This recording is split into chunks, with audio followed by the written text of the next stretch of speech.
Graça e paz, amado, corra linda do Senhor, maravilha do Eterno, abençoados, abençoadas, príncipes e princesas, joia preciosíssima do Todo-Poderoso Deus, mais um Café com Deus, com o pastor Maurício Loureiro. Está pegando fogo, aleluia! Café com Deus de hoje está lá no Evangelho de Jesus, escrito por São Marcos, no capítulo de número 9, versículo de número 2. Mas antes quero te agradecer, você que tem compartilhado, muito nos ajuda, feito comentário. Nosso rei também, né? Tem aí levado para muitos estarem curtindo, fazendo compartilhamento. Obrigado você que se inscreveu no nosso canal, fortalece muito a gente, tá? O YouTube entende que é relevante cada curtida, cada joinha, cada gostei, cada compartilhamento, cada comentário e principalmente também a inscrição. Você que não se inscreveu, corre lá. Gente, o que tá faltando? Me ajuda aí, gente. É só clicar nas letrinhas em azuis, que é um link que te direciona para o YouTube. Lá você clica em inscrever-se. É automático, ok? Café com Deus é uma porção da palavra de Deus explicada, oração por você e sua família. Está escrito assim, lá no capítulo 9, versículo 2 de Marcos. E 6 dias depois, Jesus tomou consigo a Pedro, Tiago e João e os levou a sós, em particular, a um alto monte e transfigurou-se diante deles. Eita glória! Isso daqui é muito lindo, gente. Ê, corra linda! Isso é maravilhoso. Porque, veja bem, Deus está preparando, Jesus está preparando esses discípulos, né, para terem firmeza, para terem convicção.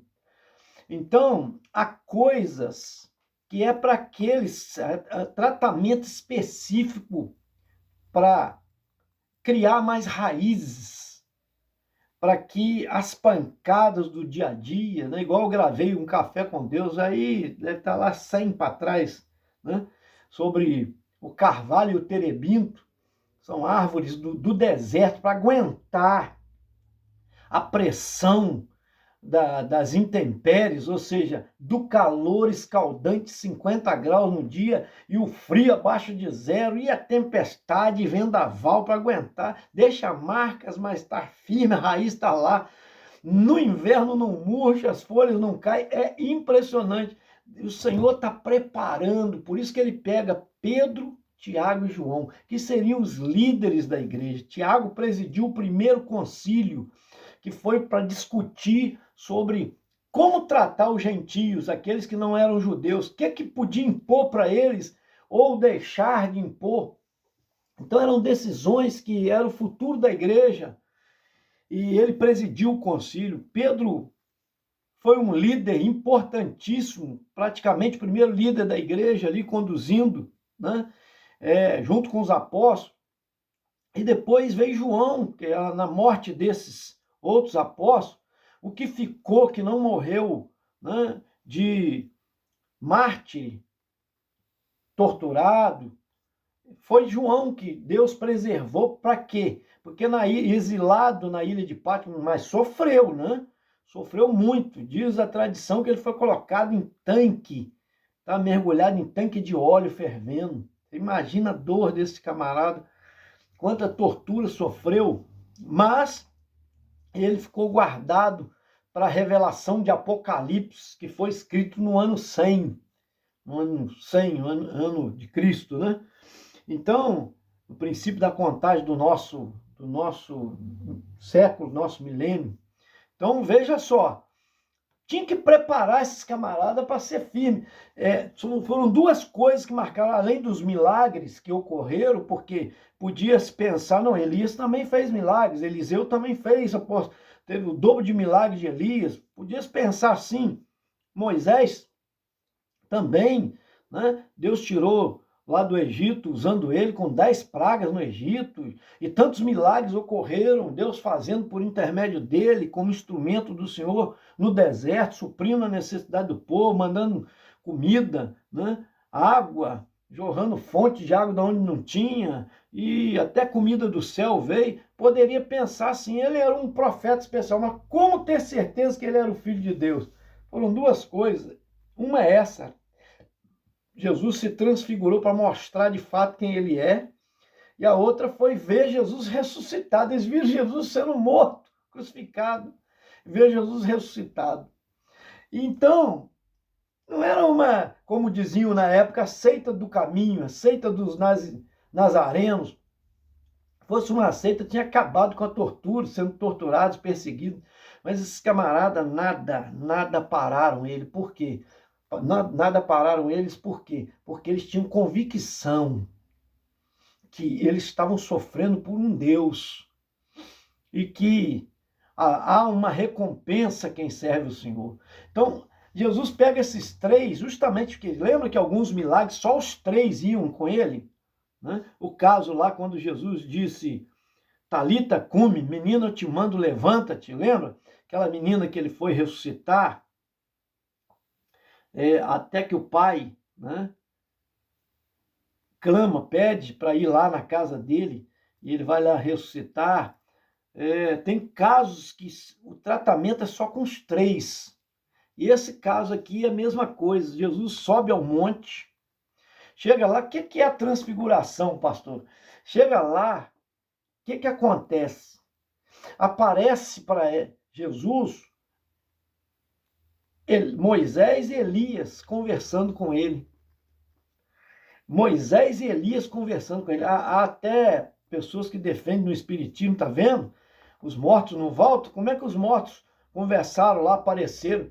Bom, se a reencarnação fosse de fato real, quantos anos depois que Moisés morreu, ele apareceu lá com Jesus? Quantos anos depois? Há uns 3.000 anos depois? 2.000 anos depois? Vamos pôr 2.000 anos depois, porque Abraão é antes dele, né? Então Abraão tem 2.500 anos antes de Cristo, vamos pôr 2.000 anos antes. Elias, uns 1.000 anos antes. Ora, se fosse reencarnação, o que aconteceria? Não apareceria mais Elias, porque Elias não era mais Elias, nem Moisés era mais Moisés, porque vieram reencarnando em cada geração. Uma geração naquela época era 60 anos. Né? Jesus fala, o que a Bíblia diz que chegar a 70, 80, o que resta é enfado e canseira. Então, para uma geração média daquela época, é 60 anos. Hoje é 75, 85 anos. Mas ainda que fosse como a geração de hoje, com o tempo de hoje, de 85, 85 anos, vamos pôr uma média, de 80 em 80 anos, tinha reencarnado, tinha vindo outro. Já não era mais Elias, não era mais Moisés. Seriam outros. Justamente quem está conversando é Moisés e Elias. Mas por quê? Porque Deus mostra ali, o que Deus está mostrando ali? O que é o mistério de aparecer os dois? Um era representante da lei. Até hoje os judeus sabem disso, que Moisés que trouxe a lei.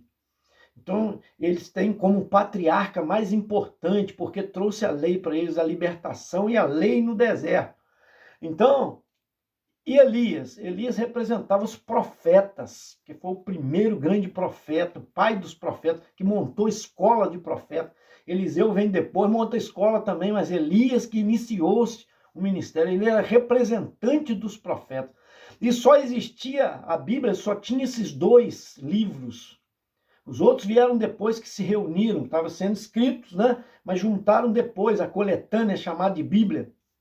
Mas os rolos que existiam eram as leis que Moisés, né, escreveu, e os profetas, que é Elias, representante. Então, está aqui os dois, que é a Bíblia Sagrada, apontando que naquele tempo ainda não tinha escrito o Novo Testamento, na época de Jesus, que isso aconteceu.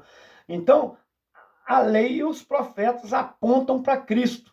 Tanto é que Pedro, com Tiago e João, ficaram tão encantados, tão pasmados, mas não sabiam o que dizer, vendo aquela maravilha, aquela grandeza ali, Jesus conversando. E o que eles conversavam? Eu não sei, a Bíblia não fala.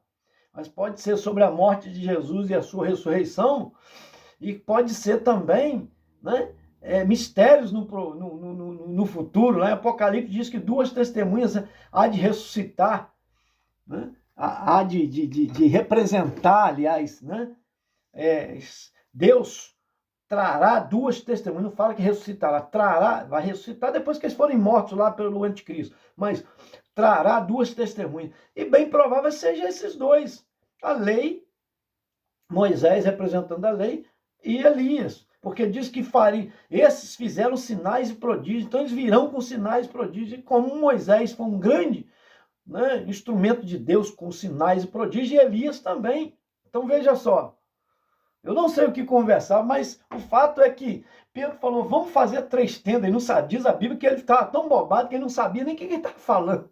Fazer 3 tendas aqui, para adorar esses 3. Mas diz a Bíblia que uma nuvem desceu do céu, olha só, e encobriu a todos, e a voz dentro da nuvem disse, este é meu filho amado, em quem tenho prazer. Este é meu filho amado, a ele ouvi. Aí quem apareceu aos olhos dele? Jesus. Só Jesus. Não estava mais Moisés, não estava mais Elias. Entenda? E Jesus estava com as suas vestes resplandecentes, tão branca, mas tão branca, diz o texto, que não tem lavandeiro nesse mundo que tornaria tão branca como ela estava. Luminosa, né? Brilhante, branquinha, branquinha, branquinha. Gente, que coisa linda. É a glória do nosso Senhor Jesus, como ele vive no céu. Ele mostrou um pouco da sua glória para eles ali. Isso traz convicção, firmeza. Tanto é que Jesus disse para eles, não revele a ninguém, não fale com os outros, não fale com ninguém. Isso que vocês viram aqui, só quando eu ressuscitar. Só quando acontecer a minha ressurreição, que eles também não entendiam de que ele estava falando, que ressurreição é essa. Eles vão entender depois. Há mistérios, irmãos, que a gente entende só depois. Há enigmas na vida que a gente entende só depois. Mas os íntimos, há revelação para eles, isso que eu aprendo. Esses homens eram mais chegados de Jesus, né? Diriam alguns aí, panelinha do padre, panelinha do pastor, olha lá, são os mais chegadinhos, eles são uma panelinha. Deus não tem panelinha, Deus tem pessoas chegadas, quem se achega. Ele diz, chegai-vos a mim e eu chegarei a vós. A intimidade são para os chegados, por isso que João deitava no peito de Jesus, e naquele tempo as mesas não eram igual eu estou sentado numa cadeira aqui, que, né, faz aqui a minha perna praticamente 90 graus. Antigamente era diferente, não existiam essas cadeiras. As pessoas recostavam numa mesa, a mesa era baixa, do tamanho da altura de uma cama, ou um pouco mais baixo. Eles deitavam do lado esquerdo, apoiavam o cotovelo esquerdo assim, e pegavam com a mão direita e comia. Por isso que aqui na frente, deitava aqui um, outro aqui, outro lá, outro, ia deitando um do lado do outro. Por isso que João recostou no peito de Jesus, que ele está deitado na frente de Jesus. Tem muita gente que não entende isso. Por quê? Porque vê aquele quadro da mesa da Santa Ceia e acha que é daquela maneira que Picasso pintou, né? Leonardo da Vinci pintou. Não, não é daquela maneira. Aquilo foi retratado para você entender como se fosse hoje, transcrevendo para hoje. Mas na verdade não foi, não era assim. A mesa era baixinha, tá? Há quem diga que as mesas depois se tornaram maiores, porque o carpinteiro Jesus é que desenvolveu a mesa maior e as cadeiras. Né? Isso aí, alguns das tradições contam isso. Mas, né, vamos ficar aqui no que está escrito. Então, e estudando teologicamente, se sabe, qualquer um sabe. Você perguntar a um padre, perguntar, né, o seu líder lá do espiritismo, não importa. Quem estudou teologia, perguntar a um pastor, ele vai te dizer, o rabino, ele vai te dizer. Tá? Um mestre de teologia, ele vai te mostrar que eu estou falando é real, a mesa era baixinha. Então, veja só, lá Oh, meu Deus, era dos íntimos. Por isso que João está deitado no peito de Jesus. Ele era íntimo de Jesus, assim como Pedro estava sempre, né, puxando a frente, estava sempre fazendo perguntas, estava sempre respondendo os questionamentos. Então, e Tiago também eram presentes com Jesus. A Bíblia diz que eles eram chamados, João e Tiago eram chamados filhos do trovão. Barné, né, diz o texto, chamados de filhos do trovão. Que eles falaram, Senhor, só quer que foram pregar numa cidade, a cidade não recebeu a palavra, quer que nós venhamos mandar fogo descer do céu e consumir essa cidade. Jesus disse, eu não vim para matar, eu vim para dar vida. Mas estava no início do ministério, ainda não sabiam lidar, né, com a autoridade que Deus estava preparando para eles, dando para eles. Então recebe isso daí. Isso é para os íntimos. Vamos orar mais, vamos chegar ao Senhor. Como eu me achego a Deus? Lendo a palavra, amando a sua palavra. Então tem gente que quer ser íntimo de Deus, mas não pega as escrituras para ler. Não lê a Bíblia todos os dias. Não é só ler, degustar, apreciar. É amar aquilo que está ali, é querer aprender mais, é se dedicar ao conhecimento da palavra. A Bíblia diz, errais por não conhecer as escrituras e nem o poder de Deus. E o conhecimento do poder vem pela escritura, por conhecer a Deus, porque a escritura revela quem Deus é. A intimidade com Deus começa pela palavra, pela oração. Eu já disse isso aqui no café passado, são duas asas que a igreja não pode parar. Um pássaro, se você tirar uma asa dele, ele não voa. Precisa das duas asas, oração e palavra. A gente tem que dobrar o joelho e orar. Os íntimos oram. E oração não é só para pedido, para clamor, para intercessão. A oração também é para intimidade com Deus. É prazer de estar com Ele, falando com Ele, dialogando, aprendendo com Ele, crescendo com Ele, conhecendo a Deus. Recebe isso daí. Amém? Poder de Deus. Eles ali estão vendo a intimidade. Jesus como Ele é. Aleluias. Deus revela pela oração. Clama a mim, responder-te-ei. E anunciar-te-ei coisas grandes e firmes que não sabe. A primeira parte diz, clama a mim e responder-te-ei. Então, muitas vezes a gente ora só para ter resposta, mas a oração é muito mais do que a resposta, é também anunciar-te-ei coisas grandes e ocultas que não sabe. Quer dizer, Deus vai revelar a nós pela oração, pelo clamor. Amém? Se revelar. Recebe, eu quero orar por você. Pai, em nome do Senhor Jesus, abre o entendimento desse povo para compreender a tua palavra e ter um desejo profundo de orar, curvar-se diante do Senhor, ó Deus, buscando a tua face, um entendimento maior também na tua palavra, lendo a tua palavra, degustando, amando a tua palavra, a tua lei. Deus, porque o Senhor se revela pela palavra e pela oração. Abençoa também, ó Deus amado. Muito obrigado pela vida do Antônio Martini, que passou, ó Deus amado, por uma cirurgia no fêmur, Pai. Ó Deus, a pedido da sua esposa, Deolice Valon, que, Senhor, já vem pedindo oração, nós temos orado por ele, ainda não tivemos oportunidade no café aqui contigo, está expressando isso, mas estamos orando por ele. Obrigado pela cirurgia que ele passou, foi bem sucedida. Agora que a sua recuperação seja uma bênção, em nome de Jesus. Abençoa também a Nilza Rodrigues e família, lá de Barra de São Francisco, Espírito Santo. Abençoa o João Batista e família também, ó Deus, lá de Cordeiro, nosso amigo João, natural lá de Astolfo Dutra. Abençoa Vera Maria de Paula Fonseca do Amaral e família lá do Rio de Janeiro. O Reinaldo Martins também, a Camila, Júlia, dando força espiritual a eles. A Vanessa também, meu Pai. Deus também, a Raquel Souza e família lá de Macaé. Abençoa ela, Senhor. O Jorge Luiz Rodrigues e família, também, ó Deus, que pede sempre oração aqui pela Kelly, esposa do William lá da Light, que eu faça um milagre na vida dela, Cida Alves e família, o Decleis Dinche, Nandos Saveca, lá de Chimoio, Moçambique, abençoa ele família, a Alcina Lúcia e família também, a vida financeira da tua filha. Deus, a Ana Silva e família, lá de Sete Lagoas, Minas Gerais. A Nelma Kumaru e família, também seus filhos e netos. A Rosaura Marques e família. O Gil Parreira e família. A Rafael Almeida e família. Deus, também o Cido Fermino e família, de Bataguaçu, Mato Grosso do Sul. Deus abençoa também a Parreira Ipatinga e família.